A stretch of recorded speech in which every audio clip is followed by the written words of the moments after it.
haven't yet, please consider pitching in and supporting us. We really appreciate it. On that note, I will now bring on my homies, Alexandra and Whitney. Hey, guys. Hey, Hey, hey. Adam. I'm leaning into the homie.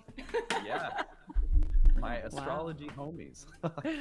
So I have a question for both of you, which is, how is November? How has Pluto into Aquarius been, aside from bringing aliens back into the picture In a big immediately? way, Wasn't immediately. that wild? Yeah, that was crazy. How have you guys been? Been pretty good. I honestly, Cap Rising here, I have late the 25 ascendant. Every single day feels lighter than the last. It's been incredible. Whitney and myself and another friend, Sarah, did a Pluto party on Monday night, and I had planned in my head, oh, after I sign off, I'm going to do some big intense ritual to say goodbye. And I sat down to do that, and I was just like, I am so exhausted. What I got out was like 4 sentences, and I was like, it is the end of these things. And that was my ritual. And now I'm done, and it feels great. Nice, Yeah. nice. Oh my gosh. Yeah. I mean, Pluto into Aquarius has felt, well, being an Aquarius sun, I am oddly very excited for this ingress. Call me crazy. I don't mind. You know what though? While I haven't felt a whole lot right yet personally, I'm just feeling it in the air. Do you guys get that? It's feeling really palpable.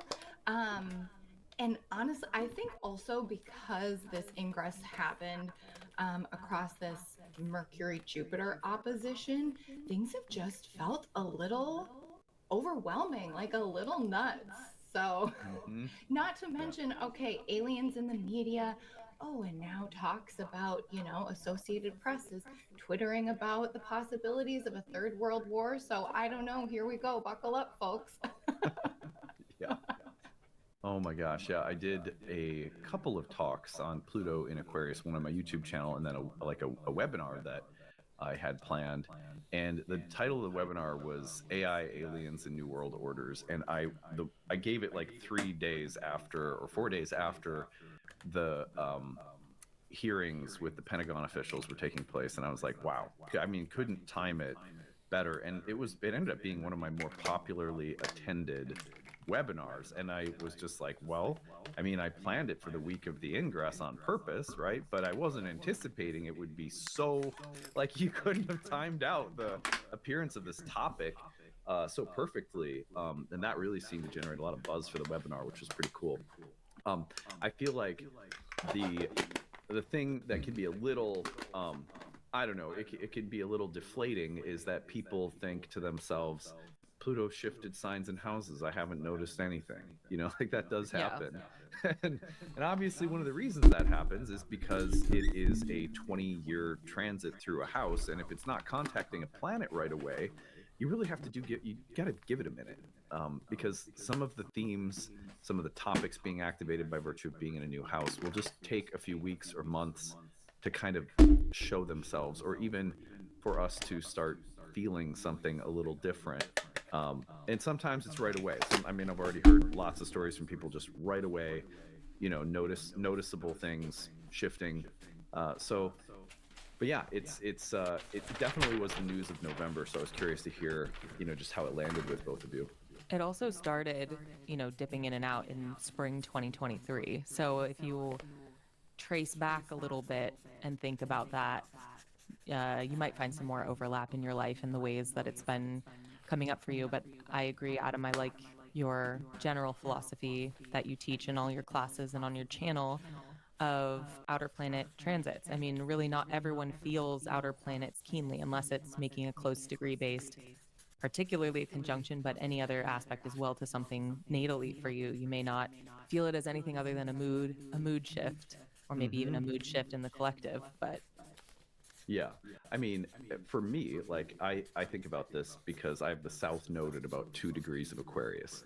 And so last year, as it dipped in and started connecting with that south node, there were very visible shifts happening, turnover of staff.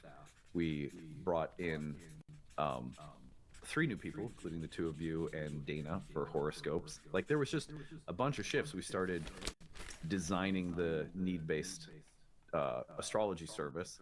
So that's my 10th house, and it was hitting the south node, and also just bringing up patterns of fatigue and exhaustion. I ended up taking a break from doing readings, which I'm still on while I write my book. So it was so powerful. And I attribute that, of course, to the fact that as soon as it entered, for me, it was touching something in the chart, you know, the sensitive point of the south node. And that's how it tends to be with those big transits like that. If it comes into the house, you can expect that you might see the activation of the house topics upon the ingress. But if not, wait until it really starts kind of getting within, you know, maybe three degrees or so of a planetary aspect in the chart.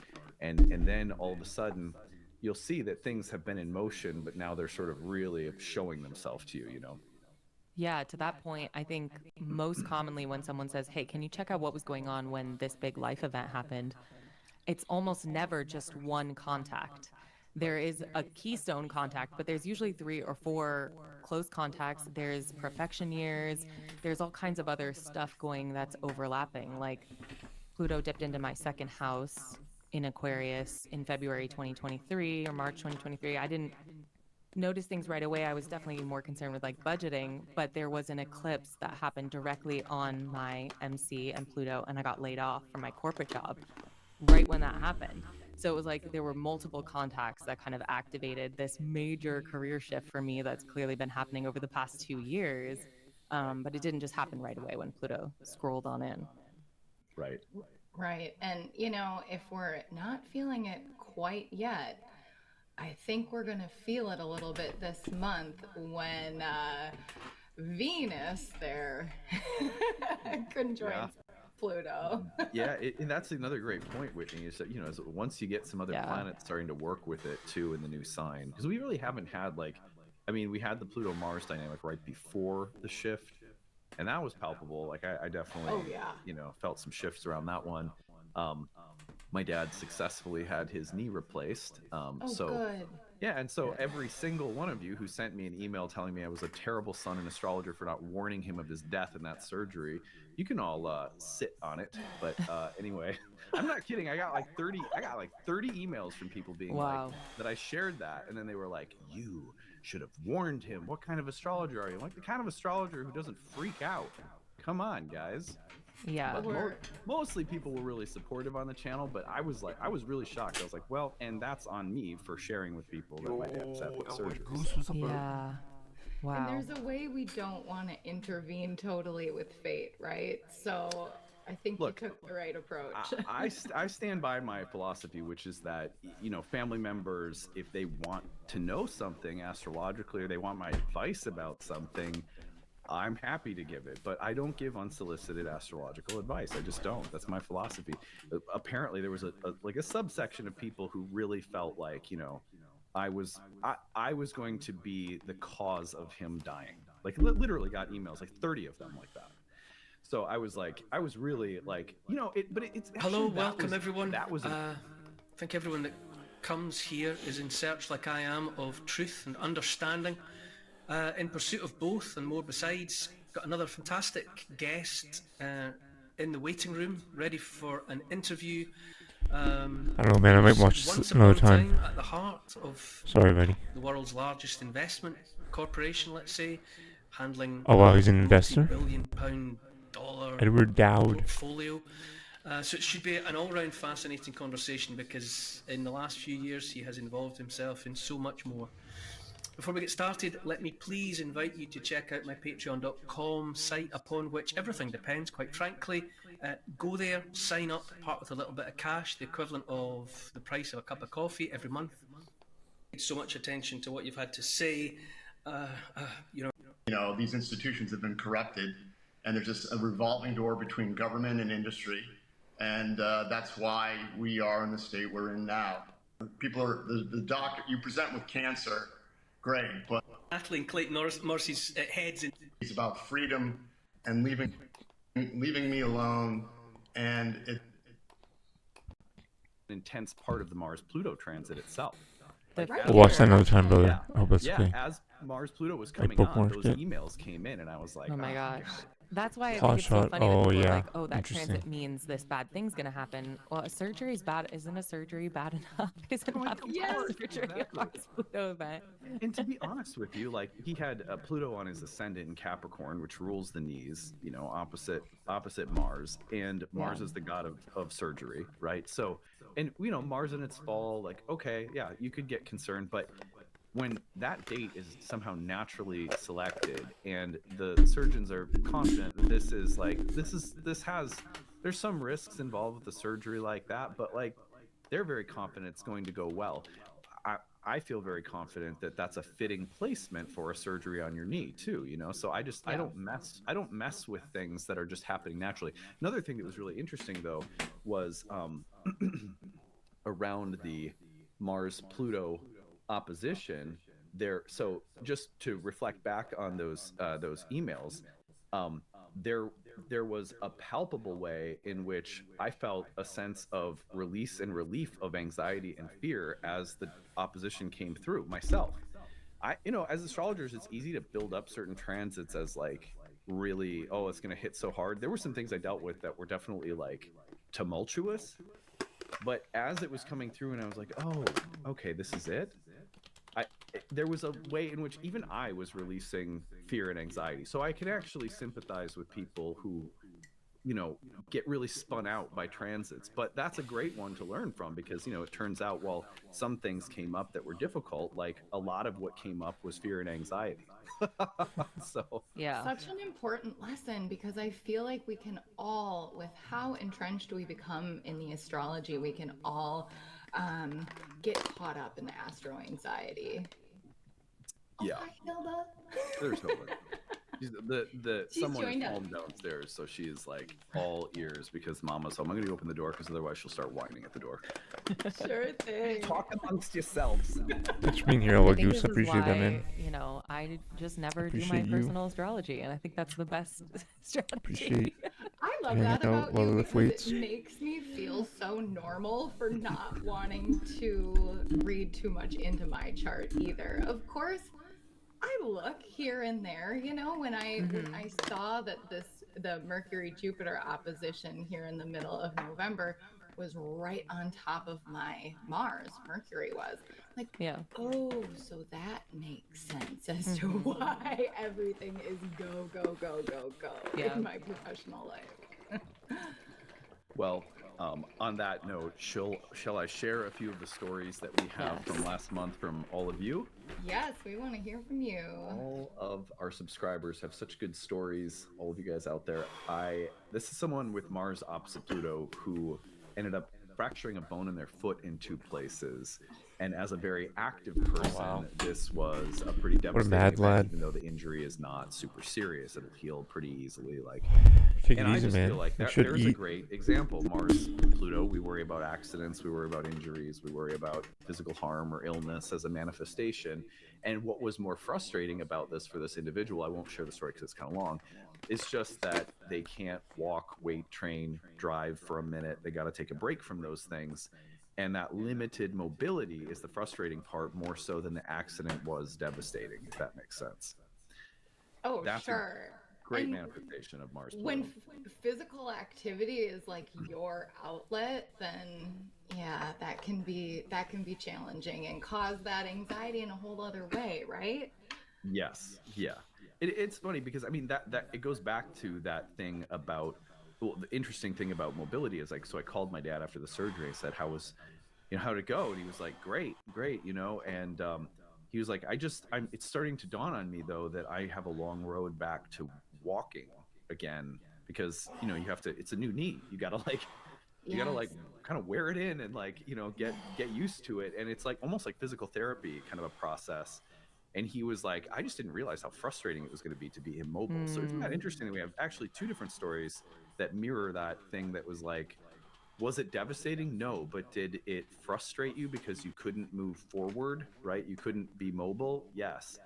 That's really interesting. So the same thing happened to me. I had a shift in one of my bodybuilding coaches returning to competitions. And so I had to shift to a different coach. Found a really great one. And his philosophy of training is very different, very slow, more like shorter periods and more intensely focused. I think I might have told you guys about this last time. But anyway, that I was applying the new training program as Mars was opposite Pluto and finding myself really frustrated because I'm used to training intensely for really long periods of time, and I'm pulling it back and feeling like, oh no, I'm not going to get the same thing, the same result. I'm not like, my progress is going to be impeded, blah, blah, blah, blah, blah. Well, it turns out that it's the absolute opposite. My progress is moving along as good as it ever has in terms of the kind of plan that I have mapped out with my coach. And it's because I'm doing less, not more. And my Mars Pluto was about the anger and frustration I felt in having to accept a program that I thought wasn't going to be as good. There's that thing about frustration with Mars Pluto that's really palpable, you know? 100%. I think that really ties into like the astrology that's happening this month. We're having, from July, we had that like mutable grand cross, July and August. That's happening all over again with this Mercury retrograde forming in and out with Saturn and Jupiter. And it feels, I'll talk more about it when we get into it, but it just feels like everyone's being stress tested and turned and poked and prodded in different ways. And if you've got mutables, I feel for you. Yeah. Someone says Mars opposite Pluto, another Mars opposite Pluto story. I'm a Libra rising. Over the weekend, as Mars in 10th was opposing Pluto in my 4th, we had a new roommate move in. The past several days have been nothing short of an all-out cleaning war between her and my landlord. She claims her room is uninhabitable, so my landlord is deep cleaning it. She's sleeping on the couch, not even moved in, cleaning everything with vinegar while this happens. She's essentially demanding to be paid for the time she spent cleaning, even though my landlord is footing the bill for professional cleaners. He's outraged by her request. She believes he's a negligent landlord. It's been 5 days of all-out war. Oh my God. Isn't that Mars Pluto? I thought that was a pretty good story though. Oh God, that's so good. Yeah, that's classic. Let's see if I can find maybe one more. Mars in Leo here. Wasn't this one that we had looked at? Yeah. I had a funny moment occur at work after Mars ingressed into Leo. Cap rising, so it's in my 8th house. I had sent off a very spicy yet professional email for work that my boss asked me to send, and it got more accomplished in a day than everyone being gentle and nice had been able to get done in 3 weeks. My boss suggested he wanted to give me a raise if I could keep doing that when we need it, so a renegotiation around my contract with work could take place if I utilized my own Mars, and my bosses loved my effort. Let me guess, Mars in the 2nd house. Well, this is Mars in the 8th. Mars Oh, in in the the 8th. 8th. Oh, well, Yeah, there you go. Same axis. Gaining the esteem of other people through your bossy show of power. No, I'm just kidding. I love it. Good for you. Great. You get it. That sounds like Mars in Leo, doesn't it? It does. absolutely does. Oh my gosh. Pluto transitioned into Aquarius in my 2nd house, someone says. The moment it transitioned, it immediately squared my natal Mars in my 11th, and all of my charts that I had saved for people in Astro Gold disappeared. No. Yeah. That's interesting because I can see the connection between a collection of people that you have the data on. The resources. Yeah. Like, that's really interesting. Yeah, so Saturn square Venus. This is a long one. Let me just see if I can pick the highlights from it. So went to visit parents who recently moved to a city far away from me, partly because my sister also lives there, just had her 2nd child. I had to block my mom earlier this year on WhatsApp because she sent me some hurtful messages, and she's talking about she struggles with some mental health stuff. And so anyway, with the help of my therapist, I managed to process some of this. And that Venus-Saturn weekend, my father celebrated his 80th birthday, and my sister welcomed her newborn. I wanted to put the conflict with my mom behind me, so I got on the train. The visit turned out to be the biggest challenge of the year. I laughed a lot with my dad. I held my nephew, new member of the family. My parents seemed content in their new home. My mother even told me they had never been as happy as they are now. Everything seemed to fit. And I was truly happy for them because it felt like the best solution, yet at the same time I constantly fought back tears, doing my best to keep the mood light. Internally, it was the saddest experience I've ever had. I never felt so abandoned, and I think this is because they moved close to her sister, as she was explaining, and seemed to be doing happier and feeling better, and maybe also partly she was trying to communicate that it seemed like they were happier because, or at least her mom was, because she's like away from her and feeling abandoned by that. And she is talking about what a bittersweet experience this was with respect to love for her sister, love for the new baby, and yet pain with respect to maybe a little bit of jealousy that's happening because of mom's privileging of the sister. That sounds like Venus Saturn. That sounds like a Venus Saturn kind of situation. Right, and maybe working on some kind of healthy boundaries or the establishing of that in that dynamic. Very nice. Yeah.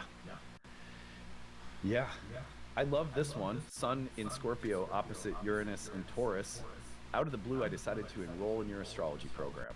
Hell yeah! Welcome. I love that.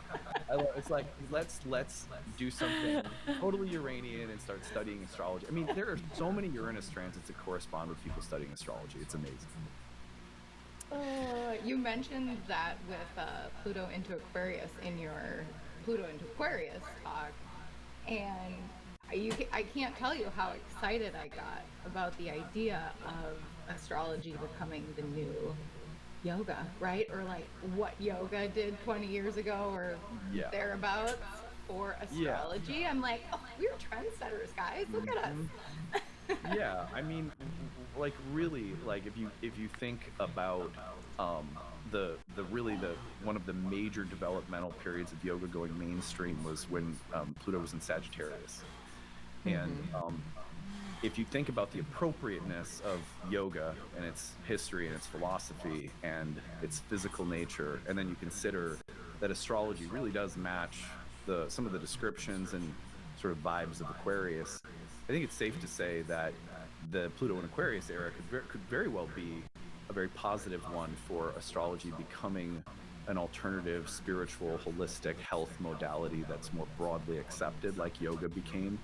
That doesn't mean there still won't be woo, and you having to weed through a lot of maybe charlatanism or just kind of phony baloney. But I think it's exciting though, Yeah, we talked about that on our Pluto party. Whitney was like, I'm hoping to see some, we talked about it last month too, but just hoping to see like a humanism, a hyperhumanism movement. And we were thinking, Pluto has also a correcting ability for fears that emerged in the previous sign or movements, surfacing fears against movements. I was like, the fact that Pluto's headed for Pisces, I think means we're sure to see some humanism emerge. Yeah, you know what I found interesting, and I presented this in the Pluto webinar, was that what I was finding when I looked back the last Pluto and Aquarius period is because it has such it really amplifies the rational, high-minded qualities of air. And yet during that period, there was this gradual pushback against rationalism as romanticism started emerging and then fully took off when Pluto went into Pisces.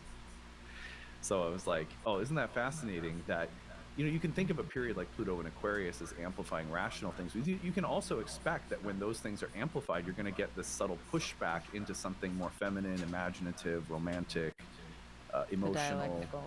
Yeah, it's like it's a good way of thinking about it so that we don't try to delineate in a vacuum. Yeah. But anyway, let's get into the astrology of December now and turn the corner. We have some really interesting transits to break down. We've broken it into a few different sections.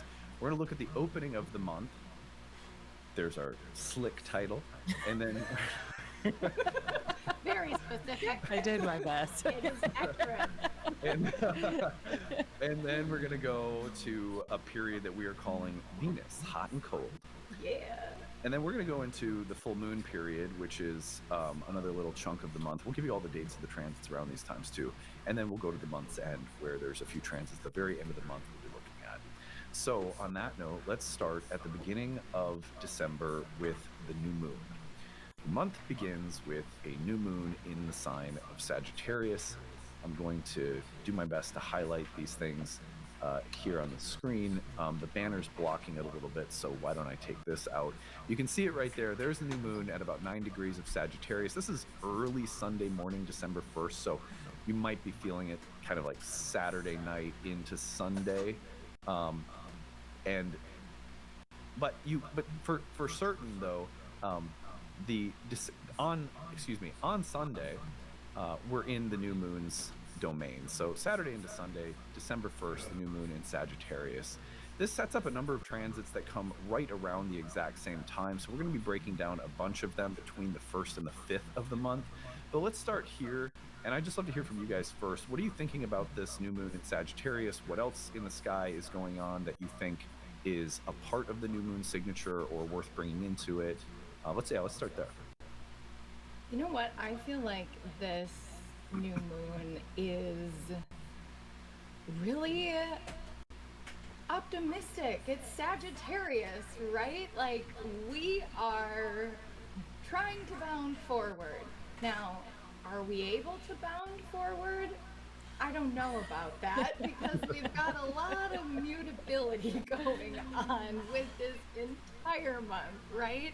Yeah. So, you know, while I think that this is generally positive, right, as we're integrating the lightness and the optimism, we're also battling with how we're overcoming our darkness and balancing our desires and ambition, right? This one feels definitely existential to me. Obviously, Jupiter is the ruler of Sagittarius and our big thoughts and ideas. Um, but you know, the other thing about Sagittarius, like, and I say this because I have a lot of Sagittarians in my life. And Sag loves to party, you know, like I think this could be a fun one, but is it too much? And as part of that, like, moving forward, we're partying forward, right? Kind of bring us back, because then all of a sudden we're like, oh, too much, too much. And if I feel like this sets up really the whole theme for the month, which, if I could sum up in like one little quip, it would be this step-by-step nature. So you'll see that at the same time the new moon in Sag is forming, we've also got the beginnings of this T-square forming, right, in our mutable signs. Yep, exactly. Mercury, Saturn, and Jupiter. And this feels like character building, of course, but it's that like almost one step forward, one step back, or one step forward, two steps back. Like, we're doing this dance. So while overall this particular one feels positive to me, or lighter than where we may have been, I think we could have some undercurrents of like little frustration, maybe overwhelm. But I'm curious to know what y'all are thinking. Yeah, I had this like thought in my head about this classic philosophy problem. Like Descartes, the philosopher and mathematician, he has this famous experiment that he conducted with wax. And so he would look at the hard wax and he would describe its like smell, its sense, the way it felt, the way it looked, and then he would like melt the wax and it would look and smell and feel quite different, and he could describe it. And he was asking himself, how do we know that this melted pool of wax is the same thing as this hard piece of wax? And basically came to the conclusion that it's our mind, it's our reason. We can't rely on our senses alone, we need our reasoning. But just that experiment is how I feel about the mutable stuff that's been going on from summer through winter. It's like a piece of wax being stress tested and melted and turned around and considered, and how does it look if it's in this shape, and how does it look if I apply this heat to it, or if I put it in the freezer. Like, these things going on in the mutable signs are just testing all of the different ways that we adapt and move and change. And it started this summer with really like a target into the Sagittarius part, and now we've arrived with stuff going on in those degrees, especially 9 through 16 Sagittarius. And it's kind of hitting like anybody who has Virgo stuff. You're going to be caught in this basically a grand cross for you. So I was just thinking about the stress testing, and I obviously have a Gemini sun, so I was really feeling like that kind of was part of my life and felt relevant to what's happening here. Yeah. I think about the new moon in Sagittarius as like, obviously it's this time of year, but when you have the ruler of the new moon, Jupiter, participating in a Jupiter Saturn square within the cycle, that makes it a really Jupiterian cycle in the sense that there's systematic or paradigmatic change that's at work. And it's not, I mean, we had some of it, we got a little taste of it in August, now again in June of next year with new Jupiter and Saturn in new signs. So I look back, I just made a video that'll go on next week, I believe, and it's on the history of the last hard aspects of the last Jupiter Saturn cycle. And so I went through all of them, and I gave people journal prompts for each that I myself tested out under each period. And I just shared a few little highlights from the journal exercises that I used on myself to see if they'd be good prompts for other people to use. That's so cool. Cool. I think you guys will like it if you check out that video and try the exercises. It was really cool.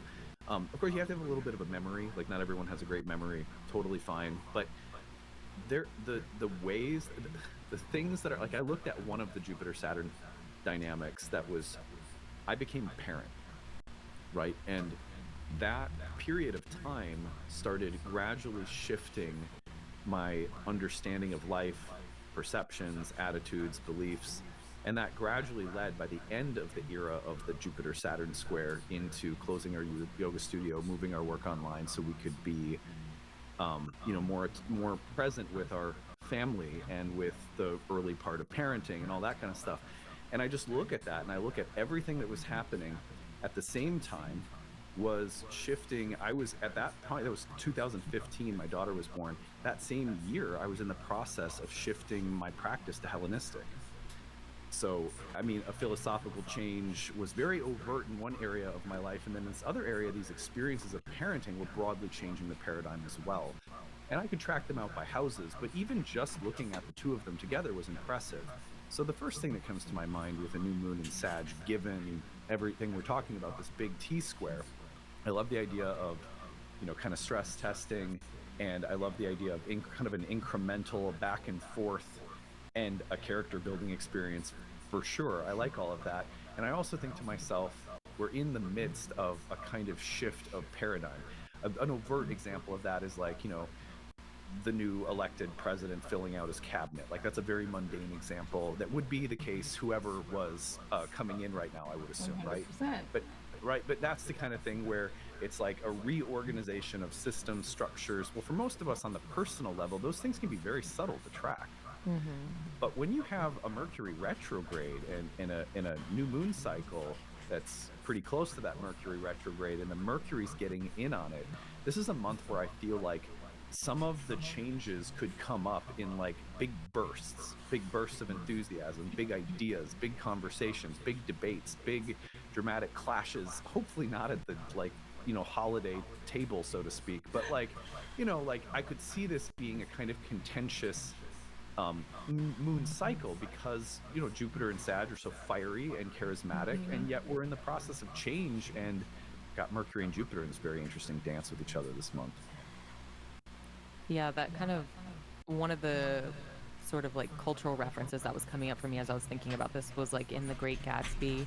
It's a little like an inverted version of what you're saying, kind of, but Gatsby comes back and is just like, oh, we're going to be in love now, and we're going to be together now, and it's all going to be great, and there's this big optimism, and there's these grand shows of these displays of affection, but there's all this details and all this stuff and all this murk underneath, and it's like you can't just paper over that with the optimism and with this big vision. And I was really getting kind of a sense of that, or maybe a sense of even like you go to put on a sad song and then you like realize like, oh, I can't listen to this because I'm actually sad. I actually have to turn this off today. Right. Yeah, totally. It's interesting. There's a few things that are forming around the new moon that are also worth mentioning. On the second, let's just jump to the fourth really quick, because that part is obviously connected to what we're talking about, and that's the Mercury opposition to Jupiter. So here we have Mercury and Jupiter sign, Jupiter and Mercury sign. That's mutual reception. They're both in their exile and they're opposed. We've talked about this a bunch before. I have brought up my third grade enemy enough now that everyone knows the story. But I mean, it really is like, I came up with a list of 5 things for a video I did for, again, I just finished all my videos for next week. So I was like, oh, Mercury opposite Jupiter, a reluctant agreement between adversaries. I kept thinking of that phrase, or something that initially looks like a problem that could be an opportunity. I feel like there's just that weird little Hermes twist that could make what looks like something oppositional form into a union.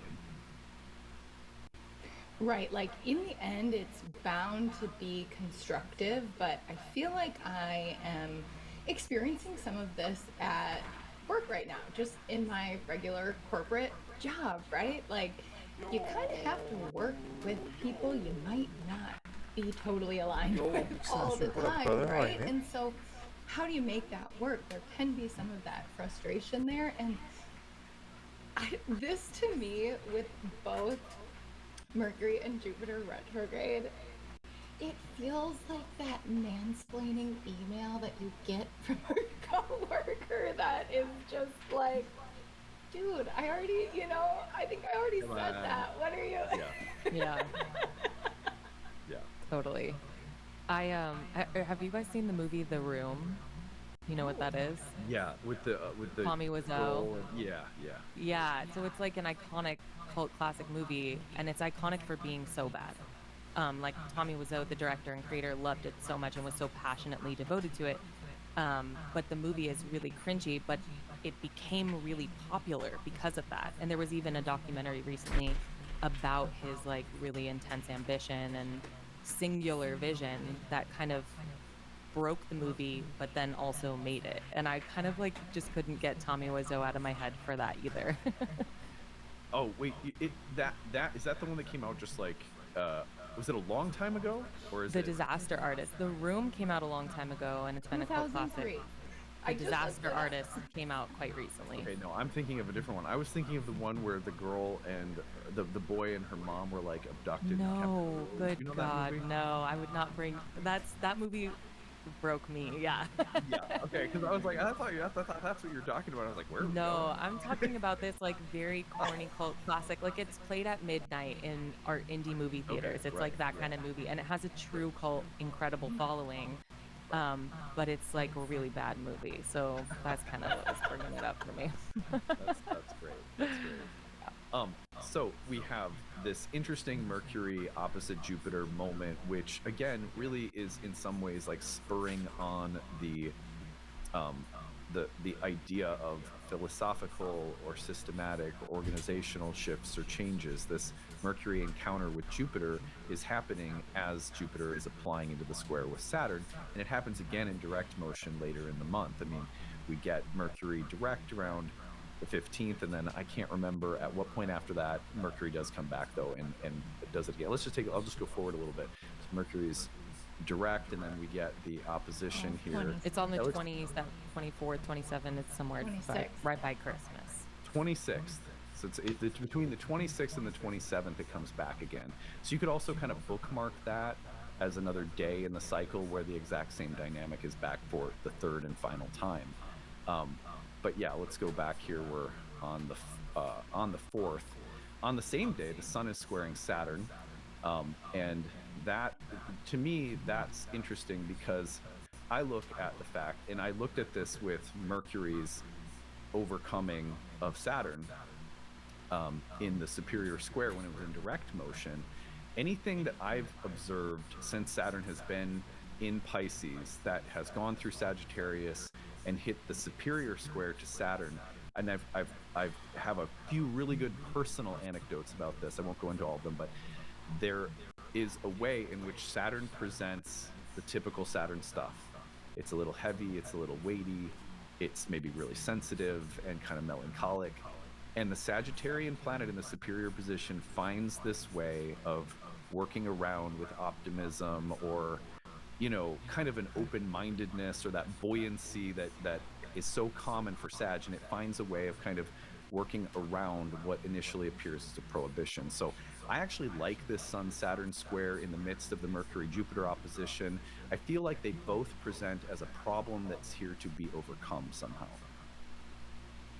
Yes, absolutely. And I think this goes back to what we were talking about with this, kind of T-square dynamic here, very mutable, right? There's something constructive happening, absolutely, but we're sussing out our options, we're trying on for size. And while constructive overall, I think it's asking us questions like, what is the value I'm bringing here? What is my own worth? Like, what is my contribution in this situation? Nice. Definitely see that from the sun, and something of just like pure heart. The next day we have the Mercury Cazimi that's happening right there, and that to me feels a little divine, like especially in Yes. Sagittarius, like there's just a little, pat on the back for sticking up for yourself, or doing something kind of ambitious. I'm very interested in the fact that the moon is tying in that Venus Pluto thing. So it's like Moon Pluto Venus coming in at the same time. Yeah. That's kind of interesting too. Very interesting. Yeah,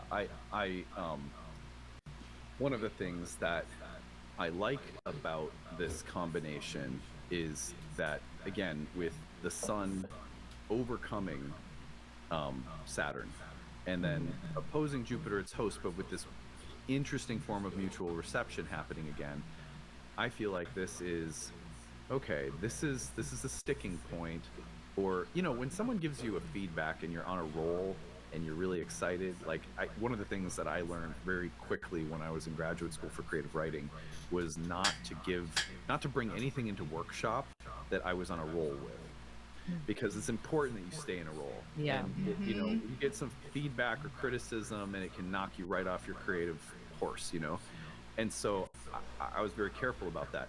I feel like this is a kind of situation, to just use that example, where you might get some feedback that could, in any other situation, that might knock you off your horse. But for whatever reason, this feedback might actually really help you increase your productivity, or get even more creative, or it may just be something you can overcome rather than get sort of set back by. So I'm looking at this almost just in terms of something that could be really constructive, that again, at first look feels like, oh, that should be an impediment, or that should be a no, or a negation, or that looks like a challenge, or someone's telling me it can't be this way, or I'm finding a disagreement. But then all of a sudden there's an opportunity present, or there's the confidence to work around it somehow. I totally agree. This for me is like that turning on the light switch moment, right? If part of what we're going through is like, what is my worth? What is my value? This is where we feel that, like you said, Alexandra, some divine inspired sense of direction with maybe all the options that we've been weighing throughout this mutability. Mm-hmm. Yeah. I think go ahead. I think it sets us up really well for the Mars retrograde, which is like what's happening next. Right. I want to jump back just really quick, because we kind of forgot to touch on Venus. Venus is also right after the new moon. Venus also makes a trine to Uranus. And so I feel like this new moon there's a really charismatic quality behind it, because not only is it a Sagittarius new moon, which just has those fiery vibes, but then Venus trine Uranus. I mean, yes, it's in Earth signs, but Venus trine Uranus is also pretty sparky and creative. And I feel like the fact that Venus is also about to roll right into to Aquarius and can join Pluto and then oppose Mars, it does feel like the wheels are turning, and that there's like a kind of enthusiasm and a creative zest that's coming around the new moon. And it's immediately met with the Saturn square to Sun, with the opposition to Jupiter, but there's the mutual reception. I feel like this is a cycle in which there's a vision, there's a mission, there's a hope, there's an excitement, and then it's about there's a kind of like adversity or need for compromises and some kind of pushback, or the kind of thing that could make you want to quit before you've started, but you got to work through it somehow. Yep, our little unexpected, helpful little earthquakes here with Venus trine Uranus. And how perfect is that? Because then later this month, Venus is going to conjoin Pluto. What do you think about that Venus trine, Alexandra? I'm just sitting here thinking of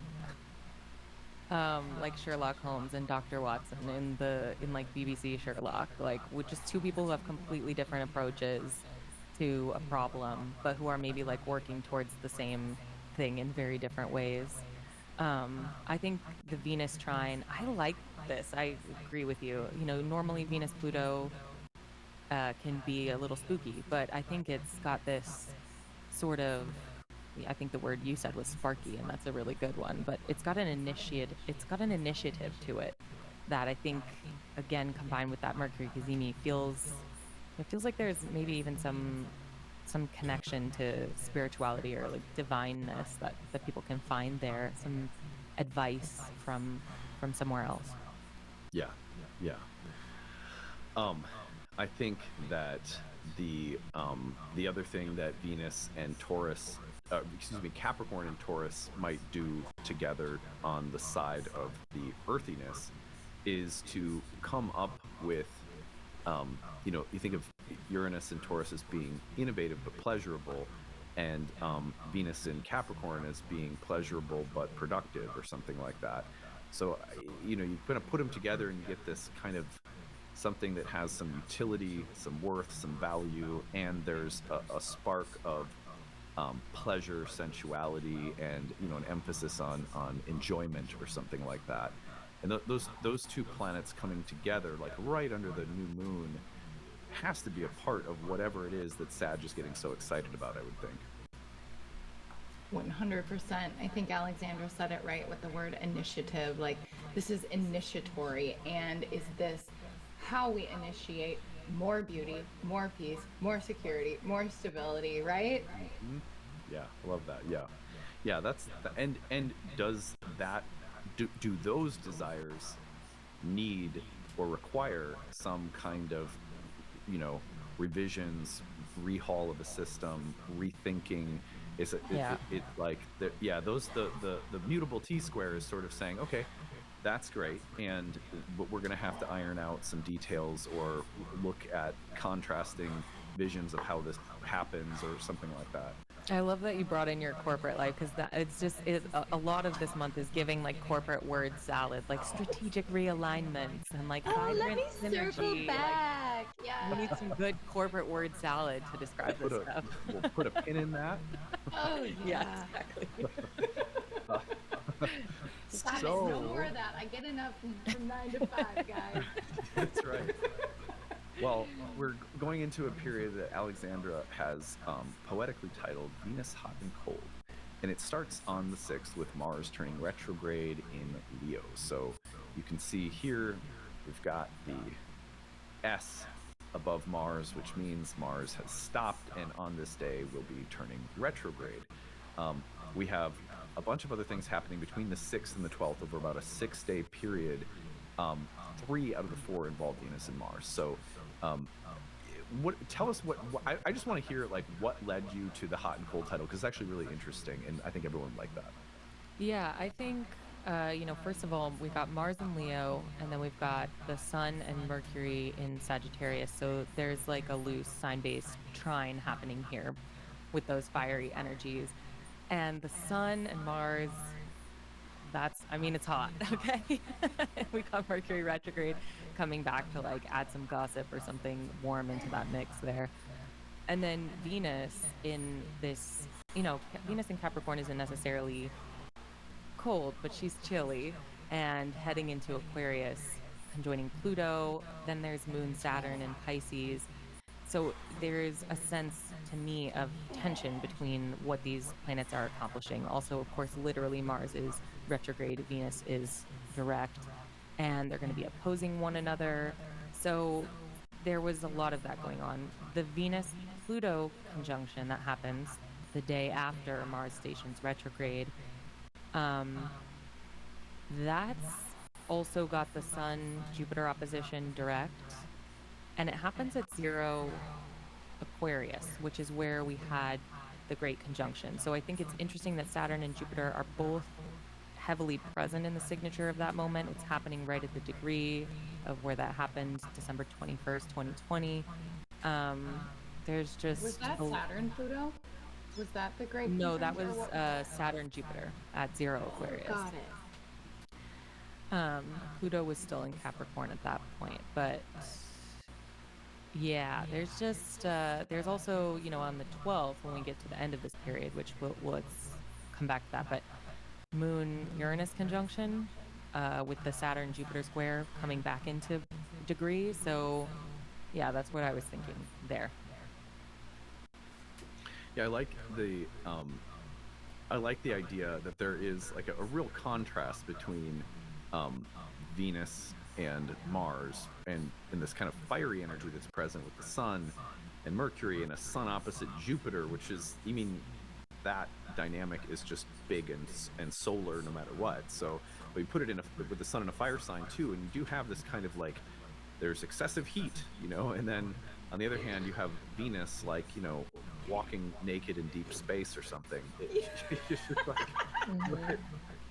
Yeah, she's cold. I like that. You know, the thing that I guess comes to my mind is that when Venus contacts Pluto, this is one of the first really big manifestations of Pluto in Aquarius that we're seeing. Right.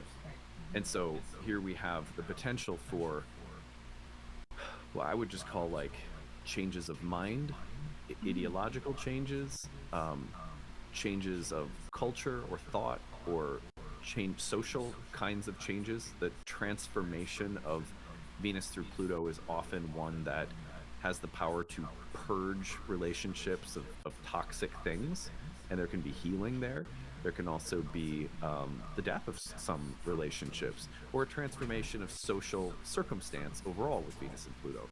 So I look at those things and I go, yeah, and also Venus and Pluto can be about that kind of dark, and in this case very lofty sense of beauty, right? Like I think about Alexandra's postings of all of the Venus Pluto artwork. I think that was sometime maybe several months ago now that you did that, and that was so cool.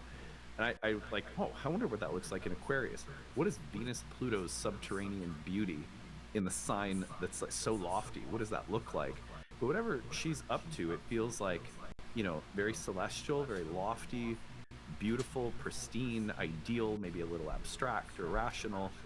And she's being greatly empowered by that contact, I think.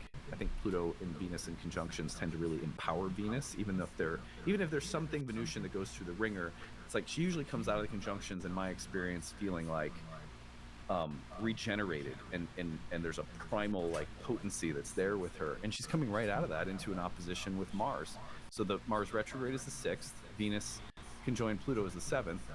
About 5 days later, the two planets oppose one another.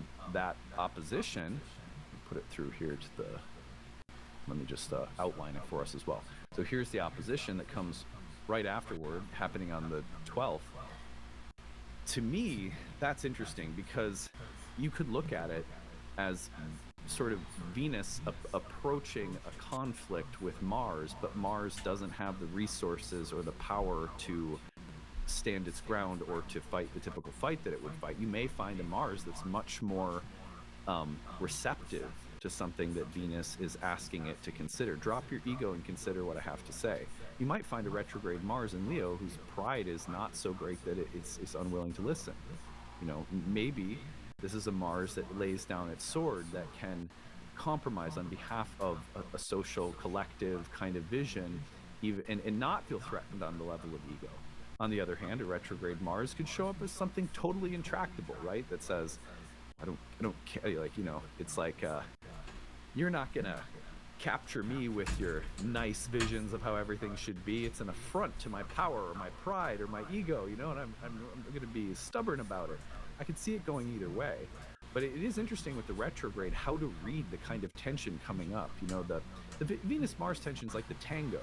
You know, there's something very creative and sexually intense about it, and that's not always a bad thing.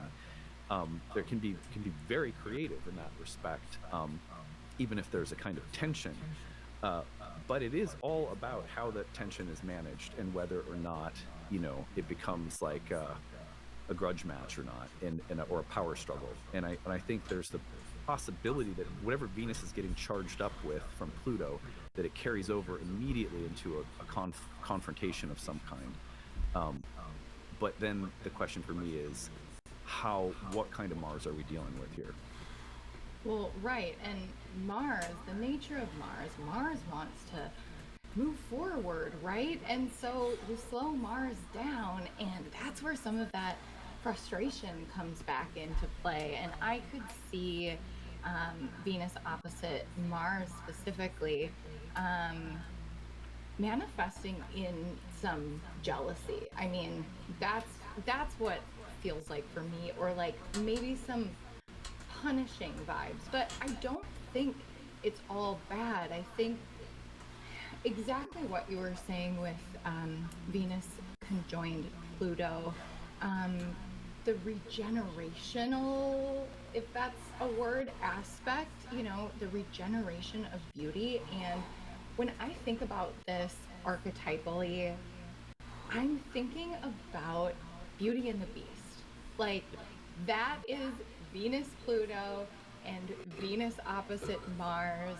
There's like this passionate quality, right? It's this tale as old as time, but the beast eventually has to take the mask off, and there's this like punishment of society's scorn of the beast, right? And so I feel a lot of that coming through just from an archetypal standpoint in this Venus Mars hot cold period.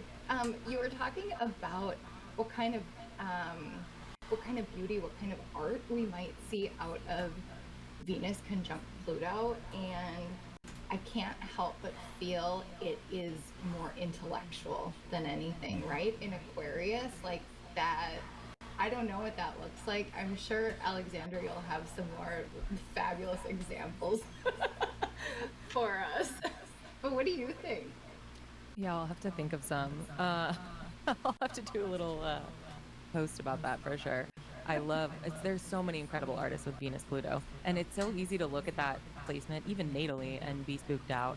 And of course, there are a range of life experiences that can present, but there's so much incredible art that comes from that. I think it's interesting also that, this is why I kind of was thinking about the running on fumes nature of Mars receiving that trine from Mercury retrograde in Sagittarius. Like, it's just so getting gassed up by like your friends and just hearing empty words that are just getting you into this state of something. And Mercury and Mars are both retrograde. They're both facing the past, whereas we've got Venus Pluto in this other place, and the moon exalted in Taurus squaring Venus as well, just applying a little extra like pressure against being overly loving and effusive and nurturing in that way. So, I mean, I'm rooting for Venus in this situation, I guess, is my takeaway. I always am. It's kind of like making me think of that scene in Grease. I'm like reference queen today, but where Sandy like dresses up in all the dark clothes and she like gets him on his knees, and she's like, you got to beg for it. That's kind of what it was giving me. In her leather. Yeah. Let's get it, Sandra D. I also, I wonder if the emphasis on a transformation of thought, idea, philosophy that's just in the air this month, if the Venus-Mars dynamic isn't about how that's playing out in relationships. I just think, for example, of,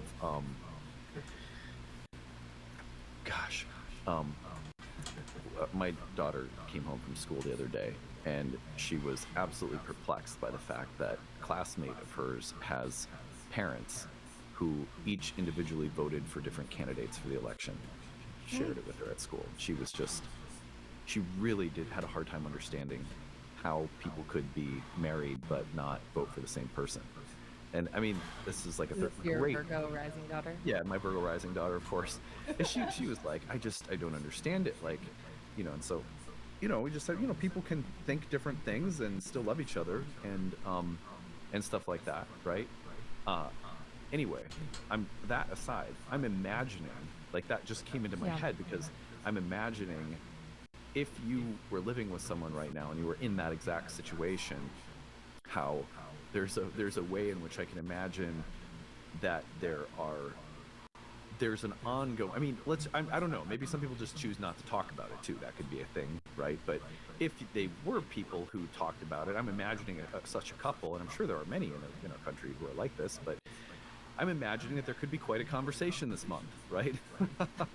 and I'm imagining that conversation can't go well unless there is some willingness to say, I love you more than I care to be right, And like, I could see that. See, one of the things that's great about Mars and Leo, like one of its best qualities, it's got the bluster and the braggadocio and all those potentially kind of shadowy qualities. But one thing that I think Mars in Leo is, if it loves something, it will really defend and protect and serve, like a kind of like a knight, like it has a kind of chivalry. And I could see Mars retrograde saying, you know what, I love you more than I care to be right. Like, wouldn't that be a great manifestation of Mars retrograde in Leo? In which case, again, my hope would be that you might see some examples where Venus opposite Mars comes through as, look, Venus and Pluto, I have some important ideas. I have an important vision, almost like the star card in tarot. Like, it's like there's something beautiful and exciting. And is Mars retrograde in Leo like the strength card? Where the angel's holding open the mouth of the lion. Is there some willingness to surrender pride and ego for something that we see as bigger than ourselves? And can we do that while also maybe having different ideas or beliefs than the people that we are opening ourselves to? Like, that to me, and I've thought about that so many times since my daughter told me that story. Like, I'm imagining the most beautiful way that could coexist, and I'm trying to explain to my daughter the most beautiful way that could coexist, right? Yeah, that's and sweet. And at the same time, you could imagine the exact same scenario and these exact same transits as an intractable blow up, because you've reached an inflection point where these differences are sort of boiling over somehow. I could see that too. But my hope with Mars retrograde in Leo, because I've seen time and time again that during Mars retrogrades, there's a very interesting way in which Mars will lay its sword down, or Mars will sort of sacrifice or surrender for something higher. And in Leo, that could be big gestures of the heart. I love that. I love when you do my personal astrology, Adam. There we go. I have like the early Mars in Leo, and no, it's so tied into the Mars and Cancer stuff too. Like your guys' horoscopes with Dana and Alex are just always so incredibly spot on. I just laugh. It's just so funny. But That's good times. let's hope I can take your lessons. Well, I mean, this period is interesting, right? I mean, let's just like put a little bow around it by saying, may we all receive the lessons of whatever this period is, because it's quite intense. Mars retrograde on the 6th, Venus conjoined Pluto on the 7th, while Sun's opposite Jupiter. There's something very passionate happening here, philosophically, ideologically. There's a lot of conviction, and then we have Venus opposition to Mars, and we'll hope that cooler heads will prevail. Maybe Venus will, and that there will be a heart-centered form of service that's active somehow. But let's move into the full. That takes us to the 15th of the month. Here we now have the full moon in Gemini, and of course we have the full moon in Gemini, right? More of the same with respect to this kind of Mercury-Jupiter dynamic that's so hot all month. And of course, at the exact same time, the full moon in Gemini is on the 15th, at the same day that Mercury is turning direct in Sagittarius. So more of the dialectical, right? What do you guys think? Alexandra's got to lead us off. She's got so much Gemini. Yeah. This is so interesting how this ties back to summer. We also have Sun squaring Neptune right around here. It's just a couple days after this, but And then Venus trining and all this, and the Mercury is now exact with Mars. It's just really connected back to this August stuff that was happening. It's a little more intense for Virgos this month, whereas in the summer it was more intense for Sagittarians. And I'm not saying it's going to be catastrophic, but a funny story is like this summer I texted my Sagittarius many planet friend. It's like, how are you? Right around the time of that stuff that was going on, I was checking in on all my Sagittarians. And he's like, great, I went to the Paris Olympics. And I was like, oh, that's awesome. And then he sends me a picture and he's on a stretcher with a shock blanket over him. He's like, I broke my shoulder. I'm like, did you join the Olympics? Like, what? How did you break your shoulder? How did this happen? And so this month, he just got shoulder surgery. And I think he's finding it to be a lot more difficult to recuperate from that surgery than he imagined. And like a true Sagittarian, he started traveling again 2 weeks after that surgery. So all of that just to say, like, I think that there's something about the wax forming and reforming and people being tested and their mutable parts being sort of like restricted in some ways and sort of pushed out in others. That is pretty interesting. And the full moon is a natural culmination of energy that's related to that, but it really brings us into whole entire end of December is reactivating stuff from July and August, but in a new way. Yeah. Ooh, you bring in all of that context so well. I really like it. I'm a fan of these lunations this month. Like the Gemini Sagittarius axis. Ooh, I just make it. There's something here that I think feels positive too, because there's such a social quality to Gemini, right? And here we are in the midst of December and, holiday season. And so I think this is really helpful here. And because this is happening at the same time as Mercury turns direct, it feels positive and productive, right? But because of Mercury turning direct as well, I'm getting this generative quality. It feels magical, like this could be a really good time for some intention setting and some witchery. And of course, that has to do with our Sun square Neptune and Venus trine Jupiter that follow closely here. But I'm a fan overall. Yeah, I like that the full moon in Gemini is in Mercury's rulership and Mercury's turning direct, and we're going to go through the whole Mercury Jupiter thing all over again. It really does feel like okay, so when I was in my undergrad, I was for an entire semester I was on the debate team. I only did one semester, but I joined the debate team, and I learned about the actual, I don't know, it's like a sport. It's kind of weird.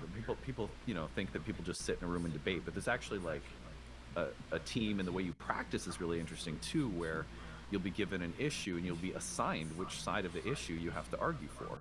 And then in debate team, our practice, we'd be forced to flip and then argue for the opposite side. And I feel like that way of thinking was really, I don't know, it really changed me, because I would be like, well, when I went into the debate team, I thought that you kind of got to pick what you wanted to debate for. Right? I don't know why I had it was just a kind of naive assumption.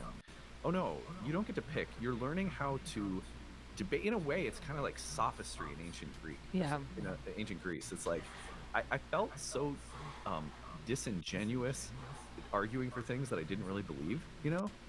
And, you know what I mean? There could be, I feel like, this little loop-de-loop of that we've been in since late November all the way through this month of Mercury opposite Jupiter, Jupiter opposite Mercury, again through retrograde, again through direct motion, the full moon pinging off from the same dynamic, the sun opposing Jupiter earlier in the month, just the whole thing over and over and over again. I just get the feeling like there might be a process where we are being asked to genuinely believe in and care about something that we don't feel like we can, or we don't feel like it's possible, or that, or even that we're going to simply have to compromise mentally or intellectually with something that we don't yet understand, but we are forced to live with or trust. I have had a number of people in my life that I've spoken with in the past week, and students in our Roots and Spheres program and elsewhere, who have shared this exact same sentiment, and I've been so interested in it. So this is for people who didn't like the results of the election, that have had the result and that have had this exact response, and I've at least a dozen times I've heard this. Well, it's not what I wanted, but what I'm trying to do right now is simply accept there could be larger reasons for this result than I understand. And that's a kind of faith-based approach that lots of people take in life when bad things happen, right? Or when outcomes that they don't like happen, or they don't get a job, or like whatever the case might be. You go, okay, I don't like that. But rather than going down a path of disaster thinking and despair or whatever, I'm going to maintain my optimism, even though I don't really have any evidence from my perspective of why I should, or you know what I mean?